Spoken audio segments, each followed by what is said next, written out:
안녕하세요 시청자 여러분, 시카고 교차로 뉴스입니다. 이번 주 주요 소식 전해드립니다. 2025년 일리노이주가 백투스쿨 세일즈 텍스 홀리데이를 시행하지 않기로 최종 결정했습니다. 이에 따라 학부모들과 소비자들 사이에서 아쉬움의 목소리가 나오고 있습니다.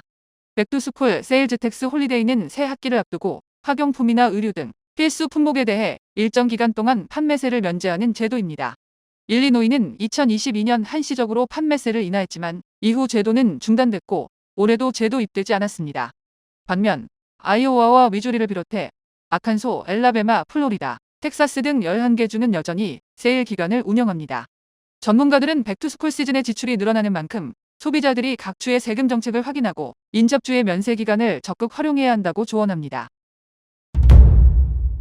연방정부가 메디케이드 제도를 대대적으로 개편하면서 한인사회에도 직접적인 영향이 예상됩니다. 이번 개편안은 수급 자격 검증을 강화하고 일정 시간 이상의 근로나 활동 참여 요건을 신설한 것이 핵심입니다. 앞으로 메디케이드를 받기 위해선 근로, 자원봉사, 교육 참여 등 활동 요건을 충족해야 하며 소득, 거주, 시민권 또는 합법 체류 신분 등에 대한 자격 확인도 더 까다로워집니다. 하지만 디지털 서류 제출이 어려운 고령자들은 자격 갱신을 제때 하지 못할 경우 갑작스럽게 혜택이 중단될 수 있습니다. 주민들에게는 자격 서류를 미리 준비하고 정기적으로 갱신 여부를 확인하라고 권고하고 있습니다. 한인사회복지회와 한울종합복지관은 무료 상담을 지원하고 있으니 필요한 분들은 적극 문의하길 권장합니다. 이번엔 식품 지원 예산 축소입니다.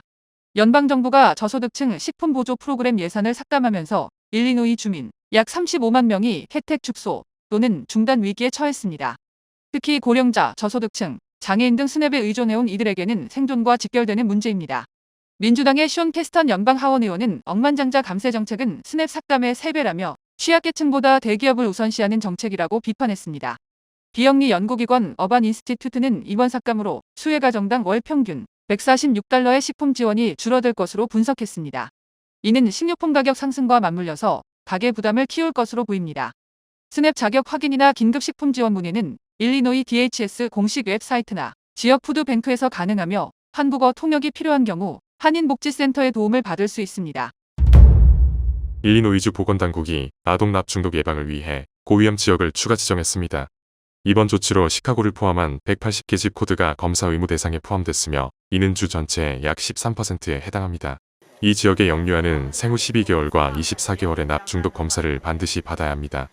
6세 미만 아동이나 건강 위험 요인이 있는 경우 보건 전문가의 판단에 따라 추가 검사가 이뤄질 수 있습니다. 납은 아동의 두뇌 발달에 치명적입니다. 소량이라도 성장 지연, 학습 장애, 행동 문제, 신경계 손상을 초래할 수 있으며 성인에게도 장기적인 건강 피해를 줄 수 있습니다. 시카고는 납수도관 문제로 전국에서 가장 심각한 도시 중 하나입니다. 끓인 물은 납을 제거하지 못하므로 반드시 전용 필터를 사용해야 합니다. 아이들의 건강과 미래를 지키려면 조기 발견과 함께 안전한 수질 환경 조성이 시급합니다. 지금까지 시카고 소식이었습니다. 시청해주신 여러분 감사합니다. 시카고 소식은 교차로